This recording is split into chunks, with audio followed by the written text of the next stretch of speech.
salaamaaleykum gars yi ñu ngi leen di nuyu di leen ziar di leen bëggee bu baax a baax voilà ñu ngi fii depuis Dakar di leen nuyu di leen ziar bu baax a baax mais man damay laajte ndax Barthélémy Dias papaam dañ ko wax ne ko moom Sénégal wala yaayam moom Sénégal quoi ba tax muy semer la terreur ci dëkk bi ne moom buy campagne mook tuxkatu yàmbaayam boobu kenn du tudd Ousmane Sonko ñoom ñooy ñan ban pouvoir lañ am boo wax ne Sénégal kenn du campagne romb ñu ne la Sonko ba tax mu agressé ay partisans ak ay sympathisants wu président Ousmane Sonko gaañ leen agression boo xam ne c'est lâche c'est de la lâcheté léegi dañoo nar a bàyyi Barthélémy Dias mu nekk ci dëkk bi di lëmbe parce que am na une haine viscérale envers Ousmane Sonko fexe na pour Ousmane Sonko alako pour Ousmane Sonko trox ba sonn yàlla nanguwul moog Macky Sall moom àndaloon di def ay complot di def yu bonam loolu sottiwul Ousmane Sonko def ay pexeem ba accéder au pouvoir ginnaaw ndimbalu yàlla ak ndimbalu askanu Sénégal mu ne loolu du ci dal mu xam ne il ne peut pas gagner une élection il est en train de faire du sabotage moog ñi mu àndal ne coûte que coûte dinañ créer benn tension une violence entre ñoom ak le président Ousmane Sonko mais loolu pour lan la ba pare li ma ci gën a jaaxal mooy le ministre de l'intérieur ministre de la justice war a régler dëkk bi teg ko ci yoon ci ay principe bu ay rupture rek ay ñun duñ politiciens rek tax ñu nar a bàyyi Barthélémy Dias jox ko benn immunité muy wax lu ko neex moog yeneen xale yu xamadi ak waa coalition bi bu ñu demee ci plateau yi dañuy saaga Ousmane Sonko bu ñuy campagne Ousmane Sonko la ñuy saaga Ousmane Sonko di ko muñ léegi ñu xeeb violence verbale bi léegi nag dem nañ sax ba ci violence physique bi léegi est-ce que lii ça peut continuer fu mu nekk nii li Ousmane Sonko wax démb déclaration yi mais di nga gis ay naafeq société civile ak ay naafeq soi-disant journaliste ak ay politiciens naafeq yu bon nga xam ne dañoo bañ Ousmane Sonko dinañ ci profité génn di wax naan waaw en tant que premier ministre warul waxee nii mais léegi da ngay toog rek naan rupture démocratie ba léegi xeeb nañ sax saaga yi mais léegi ils vont passer à la vitesse supérieure mooy agresser sa ay nit génnee ay jaas yi xoolal lu ñuy def xale yi fële Saint-Louis loolu ñaaw na jël ay nit di leen caw ay jaas yi parce que lan dañoo wax Ousmane Sonko mais nit nan lay nekkee dans l'opposition ñu koy agresser di ko persécuter di ko saaga di ko xas di rey ay nitam di leen tëj ba dem ba accéder au pouvoir ñu foog ne loolu jeex na mu continuer nar a subir le même sort mais loolu mooy lan xanaa dëkk bi amul sécurité wala lan la quel est le problème mais démocratie bu ñuy wax ak liberté d'expression mais boo demee France moo ëpp démocratie ci àdduna bi mook États-Unis mais loolu amu fa léegi kenn amul droit léegi tudd turu Ousmane Sonko te yow ci opposition bi nga nekk nga ne ko tudd turu premier ministre bi dinaa la agressé mel ni yow da nga am benn légitimité boo xam ne da nga am droit di agresser nit ñi di leen cor ay jaasi ministre de l'intérieur noppi ministre de la justice noppi kenn jëlu ci ay mesures pour parce que ñoom bu ñu waxee dañ naan non ñi dañuy politique dañoo faral nguur gi ok da ngeen a faral nguur gi ba léegi da ngeen di bàyyi un vaurien qui ne représente absolument rien dans ce pays ak toxkatu yàmbaayam ñiy semer le bordel dans ce pays di agresser les gens di saaga nit ñi kon loolu moom mooy rupture quoi ok Ousmane Sonko li mu wax leer na su ngeen ci jëlul ay mesures moom dina xam nan lay def parce que nag lii masuñ kaa gis un premier ministre boo xam ne chef de parti la waroon a utiliser les moyens de l'État ku dal ci kawam mu xeex ak yow jàmmaarloog yow dal sa kaw def ko mais mu ngi sax le ministre de l'intérieur di ko interpeller le ministre de la justice te pourtant moom ci hiérarchie moom mooy seen patron mais bañ a utiliser les moyens de l'État doole ji ko sénégalais yi jox mu koy dalee ci kaw ay nit comme ni ko doon Macky Sall di defee loolu moo tax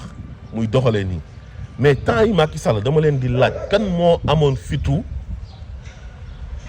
dab Macky Sall naan dañ koy attaquer cortège am mais Amadou Ba bi mu nekkee tête de liste ci élection législative yi 2017 Mimi Touré bi mu nekkee tête de liste ci élection législative 2022 yi ñu génn kan moo amoon fit di leen attaqué kan moo amoon fit boobu laay laajte parce que ñu ngi oote rupture léegi ñuy bëgg abuser wu ci rupture bi ne il faut que violence dina am xam nga ñoom Barthélémy Dias yi tey lan lañ bëgg ils veulent semer le chaos dans ce pays ci lan ci seen bànneexu bakkan dëkk bi amul benn problème de dëkk bi citoyens yi amuñ benn problème te ñoom ñoo jël seen décision bopp fal Diomaye à 54,28% ci ndigalu président Ousmane Sonko waaw léegi loolu ñoom ñu ne du fi amee ñii duñ fi gouverner dinañ semer le chaos dans ce pays mel ni ñoom dañoo yore seen armée parallèle wala dañoo yore seen police parallèle wala seen gendarmerie parallèle ba tax ñoom ñu ne dëkk bi kenn du am jàmm parce que Ousmane Sonko dañ ko doon xeex mu fexe ba fal Diomaye si loolu rek lañ meree fu mu nekk nii ne léegi ñoom comme ñoom faluwuñ dëkk bi du am jàmm mais est-ce que loolu mën na continuer su fekkee nag li Ousmane Sonko wax gendarmerie police ak autorités yi nga xamante ni tey ñoom lañ dénk wàllu woowu taxawuñ ci taxawaay bu ñu ci war a taxaw Ousmane Sonko ak mboolooyam imaginaire ñu songu mbooloowu Barthélémy Dias nga xam ne 100 personnes toppuñ ko mais kon jéye mooy am ci dëkk bi te pourtant ñoom noonu lañ ko bëggee ñoom bu ñu sañoon dëkk bi day tàkk am guerre sax laa la wax suñu sañoon pour lan pour dëkk bi jaxasoo rek parce que Diomaye falu na Ousmane Sonko mooy premier ministre loolu rek moo leen métti dara méttiwu leen ma jàpp na nag boo nekkee un bon citoyen nekk un patriote il faut que tu respectes la volonté populaire soo nekkee croyant nga respecter la volonté divine mënoo nekk un démocrate nekk dans un pays de démocratie ñu ne le peuple est souverain ñoom ñooy tànn ki nga xam ne mooy jiite réew mi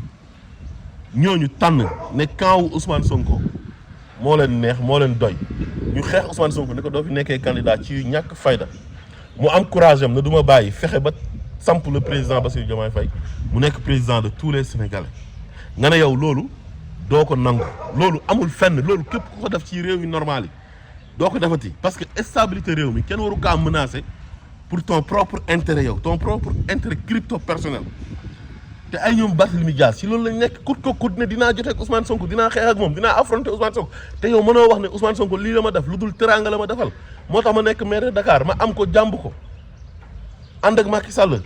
di complot di deal pour yàq àddunaam tër ko ne da nga koy rendi yàlla d'accordul ndax da ngay def sa ay pexe yàlla ne non seen ay pexe ak sama yës bokkul man su ma ñëwee seen ay pexe yu bon dama koy dissuader mooy wayamkuruna wayamkurullah wallahu xayrul makirin moo tax nag gis nga Jean Baptiste Tine ñu ngi lay lancer appel yow lañ dénk kaaraange réew mi Ousmane Diagne yow yaay ministre de la justice il faut que ngeen jël seen ay responsabilités bañ ko leen taxer politiciens jarut lii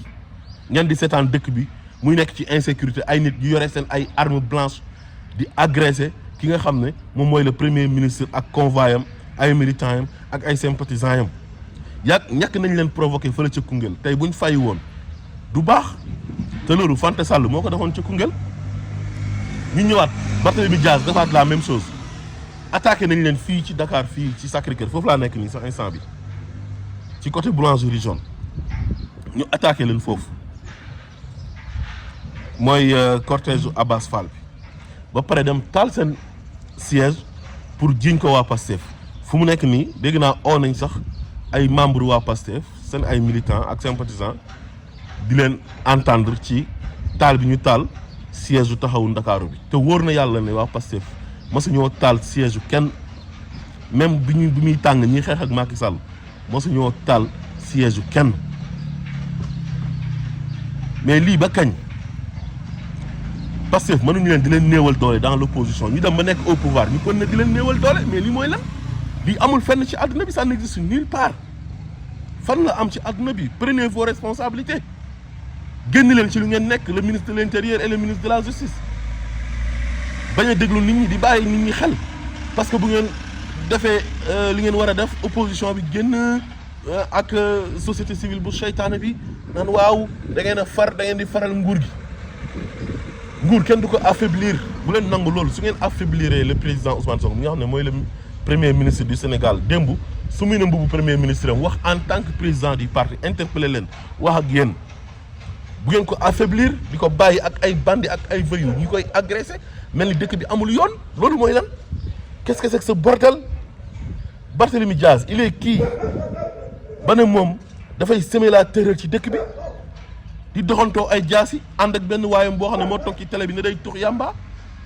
bu tuxee yamba ba taata mi tàng mu génn di agresser nit ñi moom mooy kan il se prend pour qui nañu régler dëkk bi teg ko ci yoon su ngeen bañee nag ku leen sikk réew mi du ngeen ko gouverner te gis nga si ça continue comme ça jëlu leen seen ay responsabilités billahi le pays sera ingouvernable